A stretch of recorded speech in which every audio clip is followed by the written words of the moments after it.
Bom dia, boa tarde, boa noite, pessoal. Tudo bem com vocês? Espero de coração que sim. Dando continuidade, então, às nossas aulas, a gente vai entrar na parte de organologia vegetal, lá na página 17, tá? E ver sobre a estrutura da raiz e os tipos de raízes, certo? Dentro das angiospermas, então, existem diferentes tipos de raiz, tá? E isso a gente vai ver a parte de função, anatomia e as suas variações, tá? A gente pode dizer assim que a função da raiz é absorver água e minerais, fixar a planta em um substrato e servir de reserva energética, tá? Caso ocorra algum problema de nutrição na planta. Uh, a raiz é o órgão cuja função geral da planta, cujas funções gerais na planta, né, são fixar a planta no solo ou em outros substratos, absorver do ambiente a água, sais minerais que vão formar o composto que é chamado de seiva bruta, e o gás oxigênio para a respiração das células e da raiz. Aí nós temos a estrutura de uma raiz típica, né? Que ela é separada ali na imagenzinha, vocês podem olhar, em zona suberosa com ramificações e subramificação. Na zona pelífera, que se chama zona dos pelos, né? Onde possui os pelos absorventes, que ela vai absorver água e nutrientes do solo. A zona lisa, que é uma zona de alongamento, e a zona meristemática, que é responsável pelo crescimento longitudinal da planta, onde vai ocorrer várias mitoses, tá? Aí nós temos a coifa é semelhante a um capuz que ela protege a ponta da raiz contra o atrito de partículas no solo e contra o ataque de micro-organismos, tá? Dentro da coifa que existem as células que se multiplicam e promovem o crescimento da raiz, tá? Então essa coifa ela serve de proteção, porque essa região é muito sensível.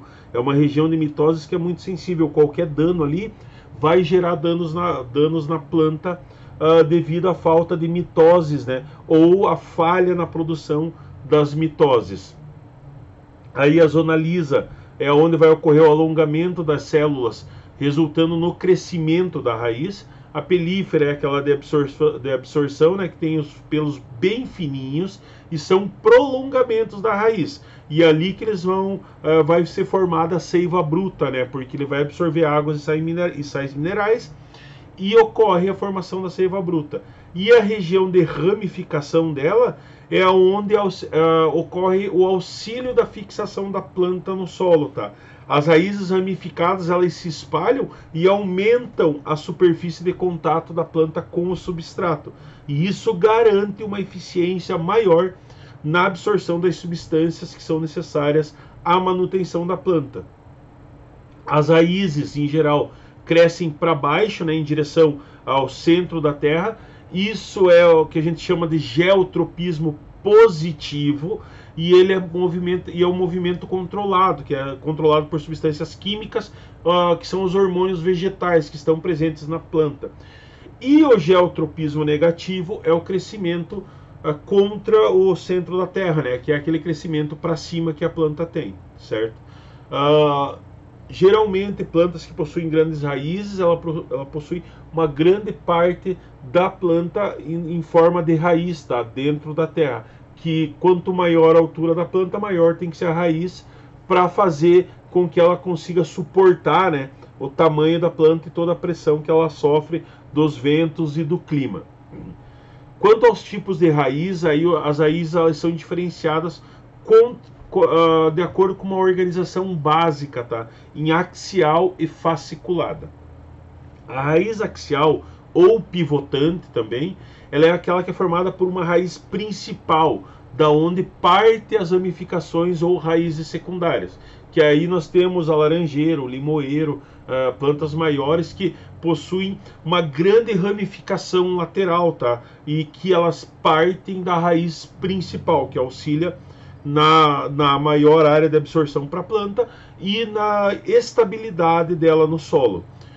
Aí a raiz fasciculada ou em cabeleira, ela é formada por raízes bem finas e de mesmo tamanho, como é o caso da raiz do milho, tá? Porque a planta, como ela não necessita de uma grande raiz para ela se fixar no solo, essa raiz em forma de cabeleira, ela fixa a planta no solo porque ela não cresce muito em tamanho, né? Então ela não vai desprender uma grande quantidade de energia e de nutrientes para produzir uma raiz pivotante, que não tem necessidade para esse crescimento da planta.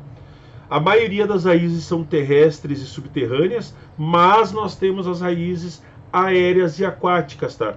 Aquelas raízes aéreas, elas ficam em contato com o ar fora do solo. E, em geral, além da fixação da planta ou em algum suporte de hospedeiro, né, ela permite que ocorra trocas gasosas em solos que são pobres em oxigênio ou em solos muito argilosos, que dificulta essa troca de oxigênio com o meio. Aí nós temos as raízes aquáticas, né, que ficam mergulhadas na água e retiram seus nutrientes diretamente da água. Das adaptações que nós temos das raízes, então ocorre isso em situações especiais, tá? E são adaptações que auxiliam a sobrevivência da planta. Dentro delas, assim, as raízes tuberosas, que são raízes que atuam como órgãos de reserva de alimento para a planta, tá? As plantas se encontram na forma de amido, né? Que é um tipo de açúcar que é insolúvel em água. E algumas raízes tuberosas são muito utilizadas na nossa alimentação. A cenoura, a batata doce, o nabo, a beterraba, a mandioca, são raízes que nós utilizamos, tá? Porque elas são ricas em amido, elas são ricas em substâncias nutritivas. As raízes do tipo escora, que são chamadas de raízes suporte, são raízes que se formam a partir do caule ou ramos e auxiliam a fixação da planta, principalmente em solos instáveis, né, como o mangue, que é um solo muito estável, então elas auxiliam nessa fixação. Elas podem ser respiratórias ou pneumatófaras, que são comuns em plantas que vivem em solos pobres em oxigênio, como os manguezais, né, que estão quase sempre alagados, e o solo é muito argiloso, então isso dificulta a penetração de ar no solo. Esse tipo de raiz, ele cresce verticalmente para fora do solo, que permite que ocorra uma melhor absorção de oxigênio, que é utilizado na respiração das raízes. Aí nós temos as raízes sugadoras, né, que são raízes comuns de plantas que são parasitas, como é o caso do cipó-chumbo, que são aquelas raízes que elas penetram, elas têm modificações nas raízes que penetram o caule de outras plantas, tá? E até atingir os vasos condutores de seiva. E dali eles sugam a seiva para a alimentação direta dela. Então por isso que elas são parasitas, né? Porque elas sufocam a planta hospedeira, onde ela está hospedada, tá? Causando a morte ou deficiência no crescimento dessas outras plantas. Outro exemplo de raiz são as raízes tabulares, né? Que auxiliam a fixação de algumas espécies de plantas e são importante apoio para as plantas de grande porte. Elas crescem próximas à superfície do solo e têm a forma lateralmente achatada, parecendo uma tábua, tá? Então elas crescem, né? Essas raízes crescem parecendo uma tábua. Isso é característica de árvores muito grandes que precisam de uma grande fixação no solo, tá, pessoal? Aí dentro das raízes ainda a gente tem as raízes de cintura, né, que são aquelas lá das bromélias, das orquídeas, que se fixam nas plantas, não causando dano para a planta e utilizando somente a planta como uma escora e uma facilidade para conseguir água e realizar fotossíntese. As raízes grampiformes, que são alguns tipos de cipó, que formam grampinhos que se fixam às plantas e é bem comum nas trepadeiras, certo, galera? Tá? Acho que era isso de raiz, então espero que tenha entendido. Segue o material em anexo. Vamos fazer a correção dos exercícios, tá? Que foi passado na aula anterior, da página 15, 16 e 17, certo? Que são os exercícios relacionados aos tecidos, né? Aos tecidos vegetais, tá? Aí o número 1 lá diz o seguinte lá, a figura abaixo representa a ponta de uma raiz de alho, vista ao microscópio de luz. A luz tracejada, as linhas tracejadas A e B representam duas posições, onde poderiam ser cortadas a raiz.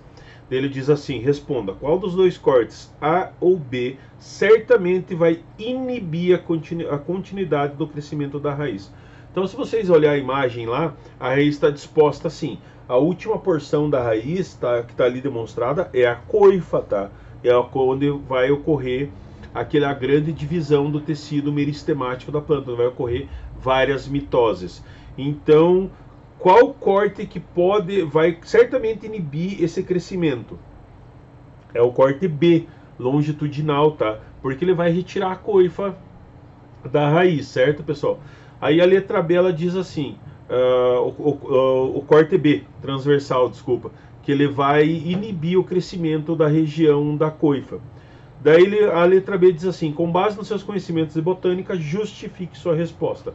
Então aquilo ali, o corte B vai separar a região apical, né? Aquele corte transversal ele vai separar a região ápice da raiz, que é onde está o meristema apical, que é responsável pelo crescimento longitudinal da planta, certo? Beleza. Número 2, então na número 2 ele diz o seguinte, peraí. O esquema a seguir representa o corte transversal do tronco de uma árvore, demonstrando as camadas lá, o súbero, o felogênio, o feloderme, o floema, o câmbio e o xilema.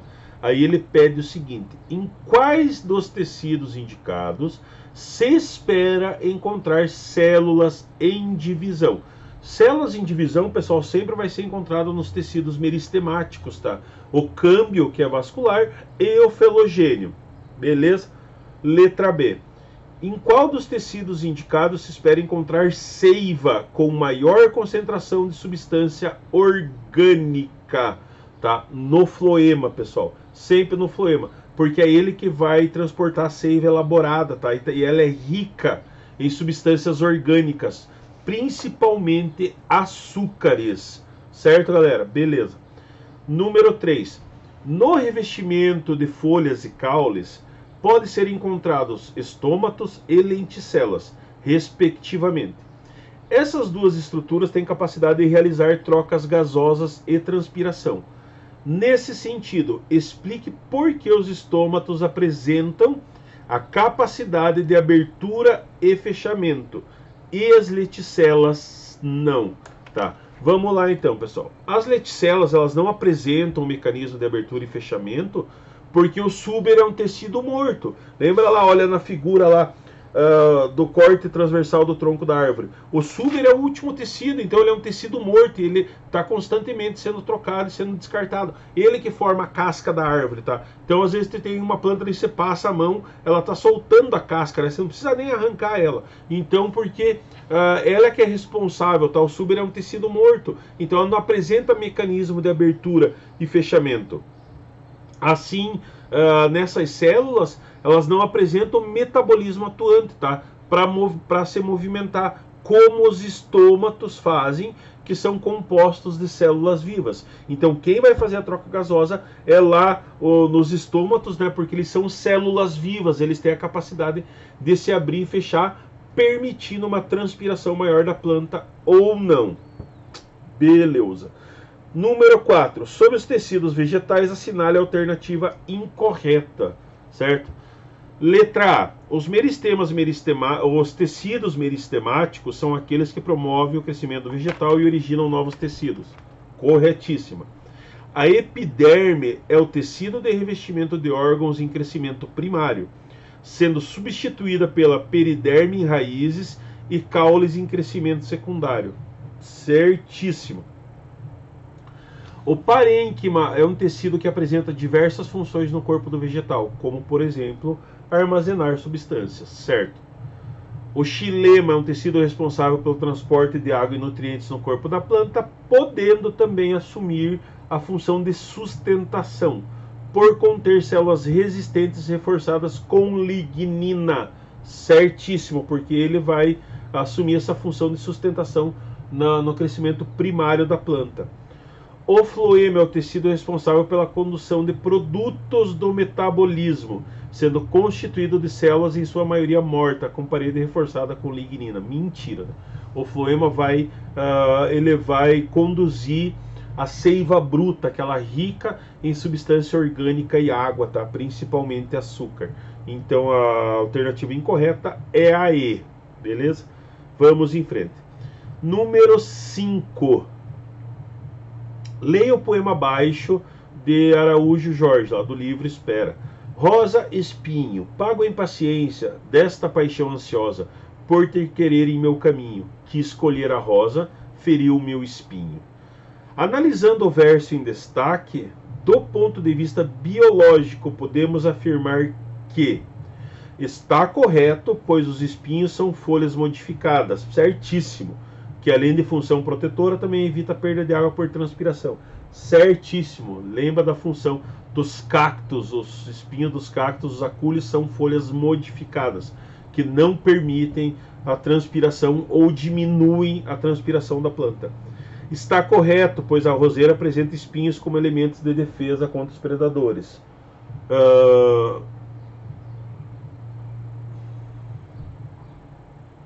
Apresenta espinho como defesa contra os predadores, tá? Mas não são espinhos verdadeiros, certo? Letra C. Está incorreto, pois a roseira apresenta acúlios, que são projeções epidérmicas pontiagudas, resistentes e são facilmente destacáveis e com função de proteção. Isso aí, letra C, tá? Então, de acordo com o verso ali, não pode falar que a roseira tem espinho, porque ela tem acúlios. Espinhos, quando a gente se refere a espinhos, são espinhos verdadeiros, que são prolongamentos do caule, como é o caso da laranjeira e do limoeiro, que eles produzem espinhos para função protetora, claro, e são difíceis de destacar. Você não consegue arrancar com a mão um espinho de uma laranjeira ou de um limoeiro com a facilidade que você retira o de uma rosa, que ele é uma projeção da epiderme, né? E serve, claro, ele serve como função de proteção. Então é letra C. Beleza, galera? Vamos lá. Número 6. A figura abaixo apresenta alguns tecidos vegetais. E dele mostra ali a folha, letra A estrutura da raiz, letra B, e o corte do tecido, né? Que tem o colênquima, xilênquima, parênquima, floema, o esclerênquima e a epiderme. Aí ele pede assim, ó: em A, as estruturas identificadas pelo número 1 têm a função de efetuar trocas gasosas e fazer a regulação hídrica do vegetal. Certíssimo, são os estômatos, né, já? Eles que têm essa função de fazer essa troca com o meio. A estrutura indicada pelo número 3 é chamada coife e tem função de proteger o tecido subjacente durante o crescimento radicular. Certíssimo. O tecido indicado pelo número 2 é conhecido como mesênquima e é constituído principalmente de células rígidas, em sua maioria mortas, e já moeu a questão, para resistir a tensões provocadas pelo crescimento radicular. Falsa, né, pessoal? Ali é a estrutura lisa da raiz. O tecido é total de crescimento, tá? Então são células vivas e em grande divisão. O esclerênquima é um tecido rígido formado principalmente por células mortas quando maduro e com função de sustentação. Certíssimo. Xilema e floema constituem o tecido de condução que permite a circulação da seiva, constituída essencialmente de matéria orgânica e da seiva com matéria inorgânica, respectivamente. Mentira, tá? O floema, sim, tem matéria orgânica e seiva com matéria inorgânica. O xilema é a seiva elaborada, né? Já é aquela seiva que vai para a nutrição direta da planta. Então é falsa, pessoal. Certo? Espero que tenha entendido. Olha o material em anexo ali. Um grande abraço, um beijo e até a próxima aula.